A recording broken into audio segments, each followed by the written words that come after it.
മാറ്റങ്ങളിലൂടെ തമിഴ് സിനിമയുടെ പ്രശസ്തി ലോകത്തെ അറിയിച്ച കലാകാരനാണ് ഭാരതിരാജ. ഗ്രാമീണ പശ്ചാത്തലത്തിലുള്ള കഥകളും റിയലിസ്റ്റിക് മേക്കിങ്ങും അദ്ദേഹത്തിന്റെ ചിത്രങ്ങളെ എന്നും വേറിട്ടതാക്കി. ശിവാജി ഗണേശൻ, രജനീകാന്ത്, കമൽഹാസൻ തുടങ്ങി തമിഴകത്തെ മുൻനിര നായകന്മാരെ പ്രധാന കഥാപാത്രങ്ങളാക്കി നിരവധി ചിത്രങ്ങൾ അദ്ദേഹം ഒരുക്കിയിട്ടുണ്ട്. കിഴക്കേ പോകും റെയിൽ, സിഗപ്പ് റോജാക്കൾ, നിഴൽകൾ, അലേകൾ ഒയ്വതില്ലേ, മുതൽ മര്യാദൈ, കിഴക്കുശീമയിലെ എന്നിവയെല്ലാം അദ്ദേഹത്തെ അടയാളപ്പെടുത്തിയ ചിത്രങ്ങളാണ്. 16 വയതിനിലെ എന്ന ചിത്രത്തിലൂടെയായിരുന്നു അരങ്ങേറ്റം. 2020 പുറത്തിറങ്ങിയ വീണ്ടും ഒരു മര്യാദയാണ് അവസാനമായി സംവിധാനം ചെയ്ത ചിത്രം. ആയുധെഴുത്ത്, പാണ്ഡ്യനാട്, ഈശ്വരൻ, തിരുച്ചിറ്റമ്പലം, മഹാരാജ തുടങ്ങിയ ചിത്രങ്ങളിൽ അദ്ദേഹം ശ്രദ്ധേയമായ വേഷങ്ങൾ ചെയ്തു. അടുത്തിടെ മോഹൻലാൽ നായകനായ തുടരുമെന്ന ചിത്രത്തിൽ പഴയകാല സ്റ്റണ്ട് മാസ്റ്ററുടെ വേഷത്തിൽ ഭാരതിരാജ എത്തിയിരുന്നു. 2004 രാജ്യം പത്മശ്രീ പുരസ്കാരം നൽകി ആദരിച്ചു.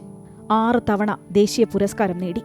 2013 കേരള സംസ്ഥാന ചലച്ചിത്ര അവാർഡ് ജൂറി ചെയർമാനായിരുന്നു. മകനും നടനുമായ മനോജ് ഭാരതി കഴിഞ്ഞ വർഷം മാർച്ചിൽ മരണപ്പെട്ടിരുന്നു.